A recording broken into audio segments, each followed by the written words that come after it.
He basically said, I didn't sign up for this. And this is like a real artist who told me this. I don't think it's actually out, so I can't say, but me and a Snoop had major the project worst. with Snoop got canceled because this guy said, oh, you're doing that? No, I'm good. So there's lots of people like you that are like, basically hold the line. I said, me and Snoop had the worst argument. Really? We argued. Over Trump? After this thing happened, he'll tell you, we talked for 2 hours shouting at each other. Huh. Snoop, I loved him so much. I grew up in LA on 135th and Avalon. And when he got in trouble, I prayed for a crib. Do you know what it's like to pray for? I prayed. January 17th, 2025. Washington, D.C. glowed like a movie set, but the vibe wasn't unity. It was power and money flexing in real time. Picture this, Snoop Dogg, the so-called untouchable, walking into Trump's infamous crypto ball. Gold everywhere, digital coin logos spinning on giant LED pillars, Secret Service flooding the doors. The ballroom was packed with legacy Republican donors, sipping champagne and vegan canapes, while the most famous G-Funk survivor alive hit the stage with a greatest hits set. But this wasn't just music. This was politics, money, and image, all colliding under one roof. Halfway through Snoop's set, the internet exploded. D.L. Hughley, never one to hold his tongue, looked straight into a live camera and hit Snoop with the coldest words he could find. When's the last time you looked at the man in the mirror? That wasn't comedy. That was a cultural punchline dropped like a cinder block. DL didn't just call Snoop a sellout. He went further, branding him a Fed rat. And in hip-hop, that's basically a scarlet letter. The fallout hit instantly. By the next morning, Snoop's empire took a body blow. More than 570,000 followers gone on Instagram. Another 20,000 vanished from X. Fans weren't just disappointed, they were disgusted. Snoop's team tried to spin it as just another controversy, but insiders called it what it was, a crisis. Meanwhile, CNBC reported Trump's inauguration weekend brought in billions in revenue, proving just how calculated this whole spectacle was. Let that sink in. While the Trump family counted billions, Snoop was watching decades of credibility burn down in real time. The man who once crowned himself the final boss of West Coast authenticity was now getting labeled a rat on national TV. And here's why it hit so hard. This wasn't some random podcast feud or internet troll beef. Back in 2017, Snoop had promised to roast any artist that dared perform at Trump's inauguration. He spent 7 years building a bulletproof legacy around that stance. He turned into the culture's cool uncle, the ultimate survivor who outlasted Suge Knight in Death Row, flipping his gangster past into a Netflix Family Man brand. And yet here he was, singing at Trump's ball in 2025. DL's words weren't just about politics, they were about betrayal. 86% of black voters had just chosen Kamala Harris in 2024, and here's Snoop performing for Trump. That wasn't just a bad booking, it was a cultural earthquake. To make it worse, Snoop's downfall came right after the biggest glow-up of his career. Just months before, in July 2024, he carried the Olympic torch in Paris. NBC rolled out a $9 million deal for him to be the funny, lovable commentator, cracking jokes, playing the lovable grandpa figure, plastered on People magazine as America's most lovable person. The whole thing looked like a Disney-level redemption arc. The gangster turned grandpa, the survivor turned family hero. They even sealed his infamous 1993 arrest record just before the Olympics, letting NBC market him as the face of positivity. It was legacy laundering at the highest level, polishing his past to cash in on the present. So when January hit and he popped up at Trump's ball, fans weren't just shocked, they felt played. The contradiction was a gut punch. For years, Snoop sold himself as Uncle Snoop, the relatable dude who could host late night like a backyard BBQ, sell cereal with Master P, coach youth football, and be Martha Stewart's bestie. He transformed his image over and over, making himself bigger than rap itself. But authenticity cuts both ways. The man who once clowned Uncle Tom's for supporting Trump in 2017 couldn't flip sides in 2025 without paying the price. D.L. Hughley just reminded everybody of what Snoop had promised and how badly he broke it. The truth was simple. Legacy is built on trust, And once you torch that foundation, nobody hands you a new match. I have never seen, until Kendrick now, I'd never seen anybody from where I'm from, the area I'm from, the place I'm from, do what Snoop did. You're gonna establish yourself as a businessman. That I wasn't taught on Death Row Records. All my cars was in Suge Knight name. Wow. I think that for Nelly was an entirely different thing. I think he's a talented man. I think he did what he did. Snoop was ours. The Pantheon, the Panthers, and NWA, and Ice Cube, and Dre, and Snoop, they belong to us. The mess didn't stop with that Trump ball performance. It actually got darker once old scandals started resurfacing. In February 2024, a judge quietly granted Snoop's petition to seal his 1993 arrest, the same infamous case that had shadowed his early career. For decades, Snoop wore that trial like a badge, proof he'd been through the fire and survived. But sealing it right before his Olympic glow-up looked way too calculated. To fans, it felt like the culture's ultimate hustler was rewriting his past so corporate America could sell him as safe. And when that image got flipped upside down at Trump's event, people weren't just questioning his choices. They were questioning his whole story. At the same time, new rumors exploded. Witness Courtney Burgess, a man with his own scars, literally shot multiple times in 2020, hit the blogs in late 2024, claiming he was dragged into Diddy's federal case. Burgess told prosecutors he'd been subpoenaed, forced to hand over electronic drives rumored to contain incriminating footage. And in those same rumors, Snoop's name popped up, accused of appearing in some of the footage and playing both sides. Burgess even called him a double agent. That's heavy talk. Whether proven or not, the allegation hit like smog. Hard to see, harder to clear. And here's the crazy part. It wasn't even the first time whispers tied Snoop to Diddy. For years, people muttered about their strange house dog dynamic, about alliances in LA nobody wanted to talk about on record. Nothing was ever proven, but the rumors clung to Snoop's name like smoke. And when DL Hughley branded him a Fed rat on TV, suddenly those old whispers didn't feel like gossip anymore. They felt like evidence stacking up. See, the streets don't forget. Even with that sealed case, even with Olympic medals and cereal endorsements, people remember the man who once stood trial for murder. And when Burgess brought Snoop's name into Diddy's federal nightmare, the timing couldn't have been worse. Hughley's man in the mirror call was already trending. Now federal subpoenas, sealed cases, and old alliances were circling too. Suddenly, Snoop wasn't just facing social media backlash, he was staring down questions that could stain his entire legacy. But you know Snoop, survival is his brand. Fresh out of death row, he flipped that mugshot into a wine label deal, his face plastered on 19 Crimes bottles from Whole Foods to gas stations. He hustled breakfast cereal with Master P, Snoop Loops, selling it as breakfast for a new generation. He called out Walmart when shelves mysteriously cleared, accusing the giants of sabotaging his hustle. Every setback he turned into marketing. One month it was lawsuits, the next it was coaching on The Voice. The man was a shapeshifter, a chameleon, survivor or opportunist. That was always the debate. But even the sharpest chameleons can't hide when the spotlight burns too bright. July 2024, Snoop's Olympic torch walk was his peak. NBC cameras everywhere, viral clips making him look like America's uncle, insiders saying he pulled nearly $9 million in 2 weeks. It was coronation energy, but just 6 months later, that same spotlight flipped cold.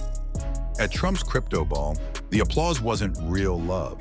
It was politics, money, strategy. Fans watching from home weren't cheering, they were side-eyeing, asking the question nobody wanted to face. Was Snoop performing for the people anymore, or just for the check? Insiders started whispering that maybe his hunger for relevance blinded him. Maybe chasing every bag, every stage, every room made him forget the rooms that built him. When the backlash hit, Snoop doubled down. On January 26, he dropped an Instagram video telling fans, "Y'all can't hate enough on me." Not an apology, not reflection, a dare. The subtext was clear. He wasn't folding, wasn't leaving the stage. But defiance only fueled the fire. The community wasn't asking him to quit.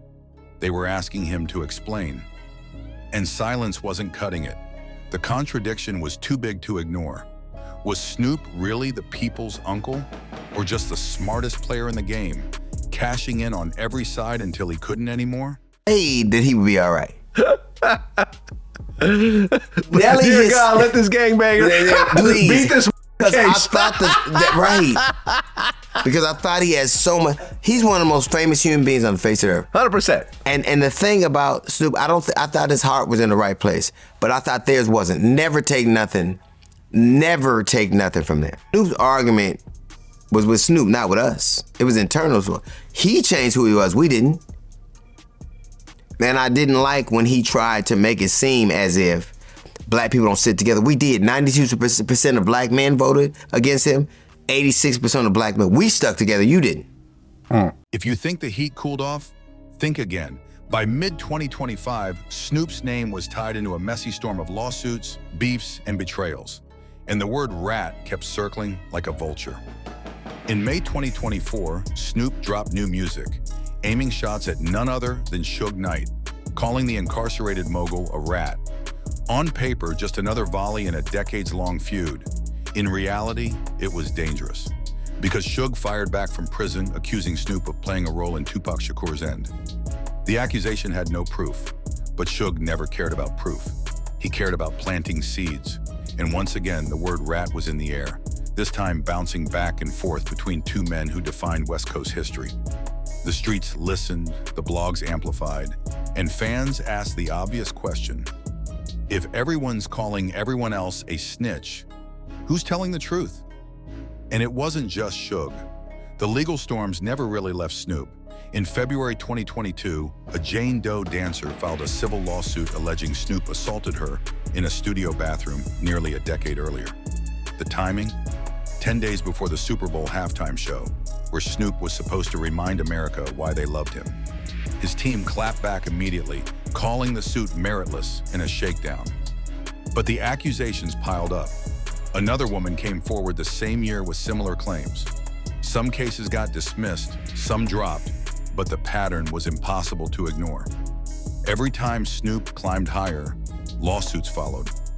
Fans couldn't tell what was real, what was extortion, and what was just the ugly cost of being famous. And then came the ultimate contradiction. January 2024, Snoop officially sealed that 1993 murder arrest. The case that once certified him as street authentic was now locked away forever, erased like it never happened.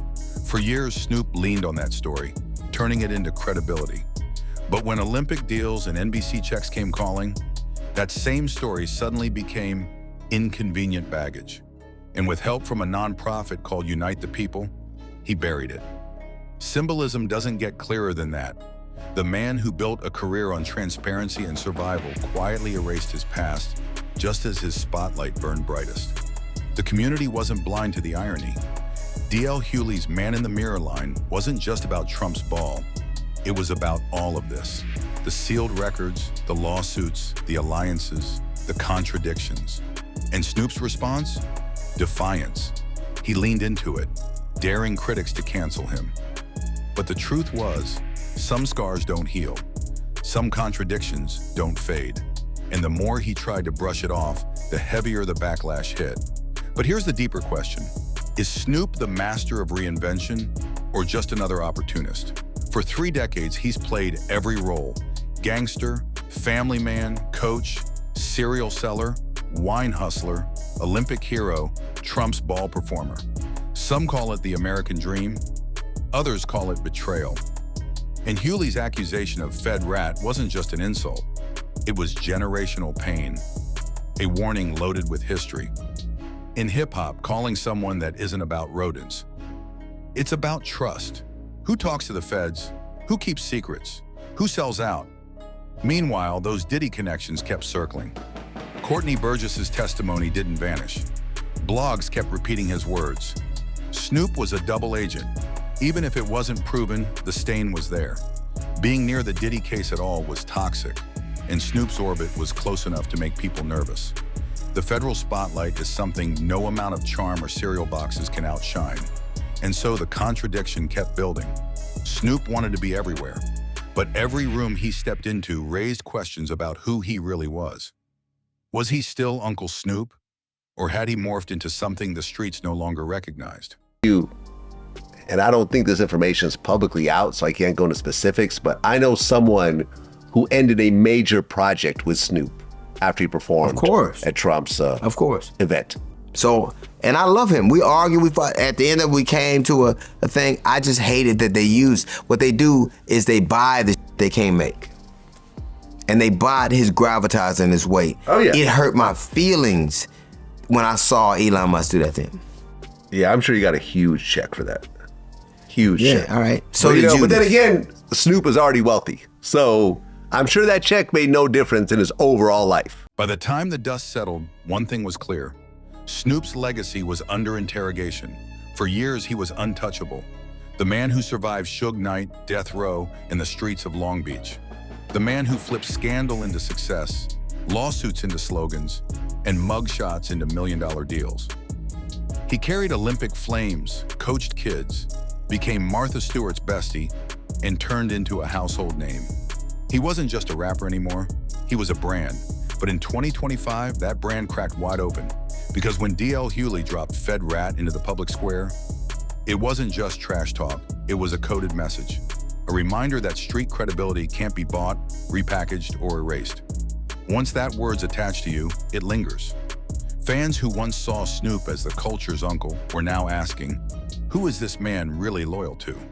And the timing couldn't have been worse. The Diddy federal case wasn't going away. Burgess's testimony kept resurfacing. Suge Knight was still throwing darts from prison, and lawsuits hovered like storm clouds. Add in the Trump crypto ball backlash, and suddenly Snoop's empire wasn't untouchable. It was fragile. Every new headline wasn't about his music or his hustle, but about credibility, loyalty, and betrayal. Snoop's defenders called him a survivor, a legend who earned the right to do whatever he wanted. His critics said the opposite, that he'd sold out, that he traded authenticity for relevance, and that no Olympic flame could cover up the contradictions. In truth, both sides were right. Snoop is a master of survival, but survival sometimes comes with scars too deep to hide. And here's where it gets real. Maybe the most honest question isn't about what Snoop did, but what insiders have seen. DL Hughley asked Snoop to look in the mirror. But what about the people who've worked with him, stood beside him, watched him move in private? What stories do they hold back? What receipts haven't hit the blogs yet? In Hollywood and hip-hop, whispers always outrun facts. And sometimes the biggest secrets are the ones everybody already knows, but won't say out loud. So the real tension is this. Is DL roasting a legend?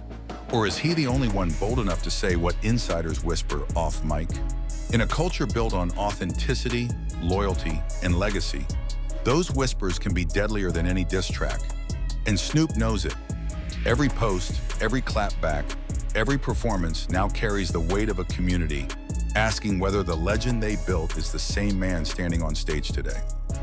The story isn't finished, it's still unfolding, headline by headline, rumor by rumor, accusation by accusation. But one thing's for sure, Snoop Dogg's name will never be as safe as it once was. Legacy isn't permanent, it's fragile. And in this game, your reputation is only as secure as your next headline. So now the streets, the fans, the insiders, everybody's watching. Was this just a stumble or the start of a fall? Was DL Hughley calling out a moment or pulling back the curtain on a truth the industry's been hiding for years? Only time will tell.